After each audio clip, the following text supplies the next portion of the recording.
દરેક વિદ્યાર્થી મિત્રોનું યુનિક એકેડમીમાં હાર્દિક સ્વાગત છે.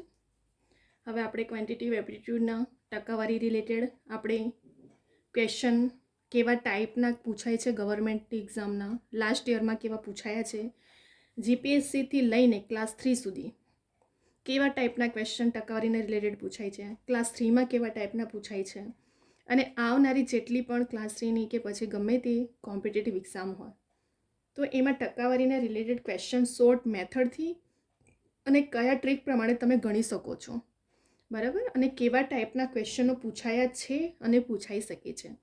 તો આપણે એવા જ વિડીયો લઈને આવી રહ્યા છે જેથી કરીને આવનારી ગમે તે એક્ઝામ હોય કોમ્પિટિટિવની તમને દરેક સ્ટુડન્ટ માટે યુઝફુલ થાય.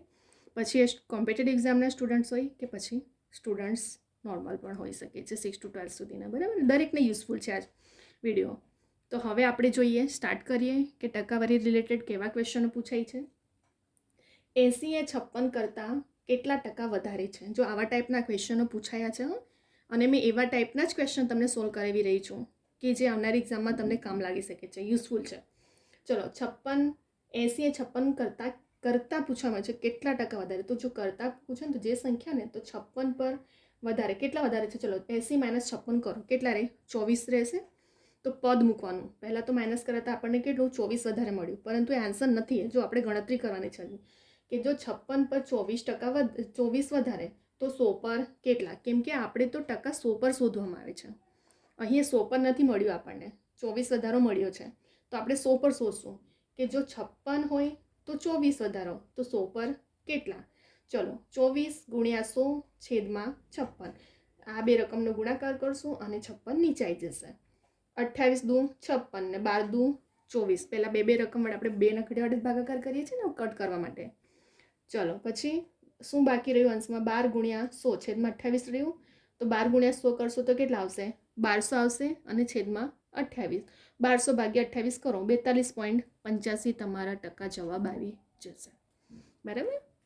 અહીંયા આપણે તમને કટ કરીને પણ બતાવ્યું છે. 28 પહેલાં નાની રકમ વડે જ હંમેશા કટ કરવાનું. 28 દુ 56 ને 12 દુ 24 ઉડી ગયા. 100 × 12 કરો તો 1200/28. મેં આખું સ્ટેપ બાય સ્ટેપ લખ્યું છે જેથી કરીને કોઈ સ્ટુડન્ટને કન્ફ્યુઝન ના થાય. જાતે ગણતા હોય ને જે ટાઈમે તો એમને સોલ્વ કરવા માટે ઇઝી રહે, એટલા માટે મેં આખા સ્ટેપ બાય સ્ટેપ કેવી રીતે ઉડાવ્યું છે, એના પછી શું રકમ બાકી રહેશે, એના પછી શું રકમ બાકી રહેશે અને પછી ફાઇનલ આન્સર. એક્ઝામમાં તો તમે ફટાફટ પદ મૂકીને કટ કરી શકો છો કે 54 એક્ઝામમાં તો શું જરૂરી છે આપણા માટે? 80 - 56 કરો, 24 મળી ગયા તો ડાયરેક્ટલી પદ મળી ગયું. 24 × 100/56 કરતા કીધું 56 પર શોધવાનું છે, બસ કટ કરીને આન્સર આવી જશે એક્ઝામમાં તો તમારો. મેં અહીં વિડીયોમાં દરેક ક્વેશ્ચન આખું સ્ટેપ બાય સ્ટેપ લખ્યું છે જેથી કરીને દરેક સ્ટુડન્ટને સ્ટેપ ટુ સ્ટેપ સમજ પડે કે કન્ફ્યુઝન ના થાય, બરાબર. હવે આપણે બીજો ક્વેશ્ચન છે તે અહીં વધારે પૂછ્યું છે, તમને બીજો ઓછો પણ પૂછશે. જો 56 એ 80 કરતાં કેટલા ટકા ઓછી છે. હવે અહીં પણ શું કરવાનું? પહેલાં તો માઇનસ કરવાનું, કેટલા ટકા. તો 80 - 56 કરો, 24 રહ્યા. તો હવે આપણે પદ મૂકશું, કરતા કે નહીં, આગળ જે સંખ્યાને અહીં મૂકી દેવાનું ઇનશોર્ટમાં, જો નહીં યાદ રહેતું હોય તો. તો 80 પર કેટલા ઓછા મળ્યા? 24. તો 100 પર કેટલા? 24 × 100 કરો, છેદમાં 80. 0 0 ઉડી ગયું. હવે શું બાકી રહ્યું? 24 × 10 છેદમાં 8 રહ્યા. 24 × 10 કરો, 240 થાય અને છેદમાં 8. 240 / 8 કરશો તો 8 તારી 24 ને 8 દાને 80 ઉડી ગયા. તો 30% આપણો આન્સર આવી ગયો, બરાબર. ફરી એકવાર જુઓ શું કરવાનું. તમે કરતાં વધારે પૂછ્યું હોય કે કરતાં ઓછું, પહેલાં એ સંખ્યામાંથી બાદબાકી કરી દેવાની. જે આન્સર મળે પછી પદ મૂકવાનું. પદ મૂકતા નહીં આવડે તો કરતાં પહેલાં જે સંખ્યા તેને અહીં મૂકી દેવાનું કે 80 પર 24 તો 100 પર કેટલા. પરીક્ષા ટાઈમે, એક્ઝામ ટાઈમે શું કરશું? ડાયરેક્ટલી ગણવાનું છે. તો 24 જે આપણે ઓછા મળે એના ગુણ્યા 100% પર શોધવામાં આવે તો 100 ઉપર કરી દેજો ને છેદમાં અહીં જે રકમ મળી છે તેને નીચે ઉડાવીને ફટાફટ આન્સર ગણી શકો છો. આના કરતાં શોર્ટ ટ્રીક નથી મળવાની, આ શોર્ટ ટ્રીક છે તમારી, બરાબર. ત્યાર પછી ત્રીજો ક્વેશ્ચન જોઈએ હવે આપણે. જો આ લાસ્ટ યરના ટાઈમના એવા ટાઈપના જ ક્વેશ્ચન છે જે પૂછાયા છે અને આવનારી એક્ઝામમાં પૂછાશે, બરાબર. જો આરવનો પગાર આરજવના પગાર કરતાં 20% જેટલો ઓછો હોય તો આરવનો પગાર આરજવના પગાર કરતાં કેટલા ટકા? તમે લાસ્ટ યરના ક્લાસ 3ના પેપર જોશો, આવા ટાઈપના ક્વેશ્ચનો પૂછાયા છે અને પૂછાશે. અને મેં એવા ટાઈપના જ વિડીયો તમને સિલેબસના એકોર્ડિંગ કરાવી રહી છું જેથી કરીને દરેક કોમ્પિટિટિવ એક્ઝામમાં યુઝફુલ થશે આ વિડીયો, બરાબર. ચલો, ટકા વધારે. હવે ટકા વધારે તો શોર્ટમાં એકદમ શોર્ટ ટ્રીક, સૂત્ર એક જ સૂત્ર છે આપણી પાસે.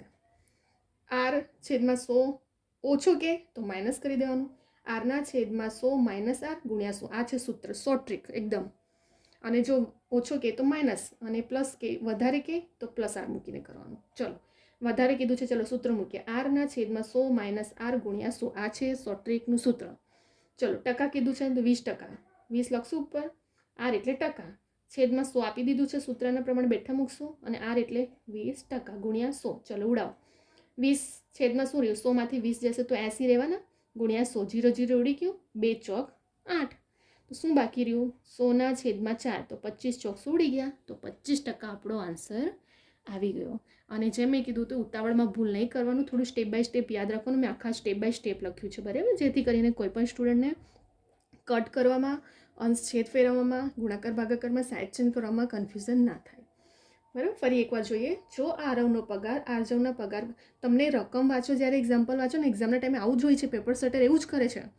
આટલું લોંગ તમને સેન્ટેન્સ મૂકશે ને તો અમુક સ્ટુડન્ટ રીડ કરવા, કેમ કે ત્યાં ટાઈમ જ એટલો ઓછો હોય છે કે રીડ કરવાનો પણ સમય નથી મળતો, બરાબર. અને ટ્રીક તો એકદમ શોર્ટમાં હોય છે, પણ કેમ, આ પેપર સેટરનું માઇન્ડ છે કે કોમ્પિટિશનને કેવી રીતે ટફ કરવાનું છે. તો આપણે પણ એ રીતે જ પ્રિપરેશન કરવાની કે ગમે ત્યાંથી પેપર સેટર ક્વેશ્ચન મૂકે લોંગ, તો પણ આપણે તો શોર્ટ ટ્રીક પણ ફટાફટ એને આપણે સોલ્વ કરી શકીએ છીએ, બરાબર. પણ ક્યારે, જ્યારે તમે વિડીયો જોશો, દરેકના શોર્ટ ટ્રીક જોશો, અને શોર્ટ ફોર્મ્યુલા પ્રમાણે તમે એને કેવી રીતે સોલ્વ કરી શકો છો, બરાબર. ફરી એકવાર સમજાવી દઉં છું. જો આરવનો પગાર આરજવના પગાર કરતાં 20% જેટલો ઓછો હોય તો આરવનો પગાર આરજવના પગાર કરતાં કેટલા ટકા વધારે. શું કરવાનું, સૌથી પહેલાં સૂત્ર મૂકીએ. આર એટલે ટકા, છેદમાં 100 માઇનસ આર ગુણ્યા 100. આ છે સૂત્ર. જો ઓછું કહેતો અને વધારે પૂછવું હોય તો ખાલી અહીં પ્લસ કરી દેવાનું, બસ, બીજું કશું નહીં. તો 20 છેદમાં 100 માઇનસ 20 કર્યું આપણે, ગુણ્યા 100. ચલો શું બાકી રહ્યું, 20 ના છેદમાં 80 ગુણ્યા 100. 0 0 ઉડી ગયા, 2 ચોક 8 ઉડી ગયું, તો શું રહ્યું, 25 ચોક 100.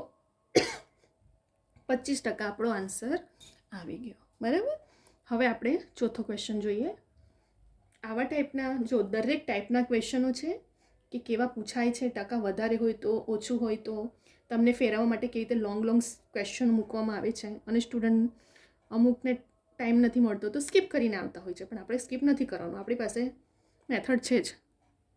ચલો, જો પેટ્રોલના ભાવમાં 20% વધારો કરવામાં આવે તો ખિસ્સાના ખર્ચમાં કંઈ પણ ફેરફાર ન કરવો હોય તો પેટ્રોલના વપરાશમાં કેટલા ટકાનો ઘટાડો કરવો જોઈએ. તમે લાસ્ટ યરના પેપર જુઓ, આવા ટાઈપના ક્વેશ્ચનો પૂછાયા છે, અને મેં એવા ટાઈપના જ તમને કેવી રીતે શોર્ટમાં ગણી શકાય એટલા માટે મેં આ વિડીયો બનાવ્યો છે. ચલો આપણે જોઈએ. ટકા વધારે કીધું છે તો જે ત્યાં સૂત્ર વાપર્યું. હવે અહીં માઇનસ હતું તો આપણે શું કરશું, વધારો કહે તો પ્લસ સૂત્રમાં કરી દેવાનું. આરના છેદમાં 100 પ્લસ આર છેદ ગુણ્યા 100%. ચલો 20 વધારો કહે તો 20 સૂત્રમાં ટકા મૂકશું, છેદમાં 100 પ્લસ 20 ગુણ્યા 100 સૂત્રના. ચલો 20 રહ્યું, અને 100 પ્લસ 20 કરશું તો 120 રહેશે, ગુણ્યા 100. 0 0 ઉડી ગયા, અને 2 6 12. તો શું રહ્યું, 100 ના છેદમાં 6 બાકી રહ્યું આપણું. હવે 100 ના છેદમાં 6 તો આપણે ભાગાકાર કરશું તો શું મળશે, 16.67% જવાબ આવશે આપણો. 6 એકુ 6, બરાબર. એવી રીતે આપણે ભાગાકાર કરશું તો 100 ભાગ્યા 6 કરશું તો 16.67%. હવે જ્યારે એને આપણે અપૂર્ણાંકમાં ફેરવવું તો કેવી રીતે ફેરવશું, 16 96, 96માં 4 ઉમેરશો તો 100 છેદમાં 6 આન્સર આવી ગયો, બરાબર. તો અહીં આપણા 4 તમારા ટકાવારીના રિલેટેડ આવા ટાઈપના ક્વેશ્ચનો પૂછાયા છે, અને આવનારી એક્ઝામોમાં પૂછાશે, બરાબર. તો અહીં આપણા દરેક ટાઈપના ક્વેશ્ચનો અહીં કમ્પ્લીટ થઈ ગયું છે, બરાબર. ખાલી આપણે ઇન શોર્ટમાં શું યાદ રાખ, સૂત્ર યાદ રાખવાનું છે, બરાબર. શું યાદ રાખવાનું છે, ખાલી સૂત્ર યાદ રાખવાનું છે, બરાબર.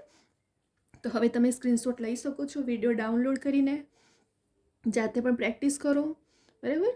અને સ્ક્રીનશોટ લઈને જાતે પણ પ્રેક્ટિસ કરો, જેથી કરીને તમને એક્ઝામના ટાઈમે રિવિઝન કરી શકો છો.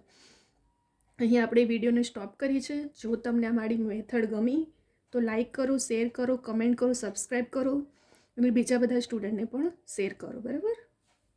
હવે આપણે નેક્સ્ટ વિડીયો લઈને આવશું.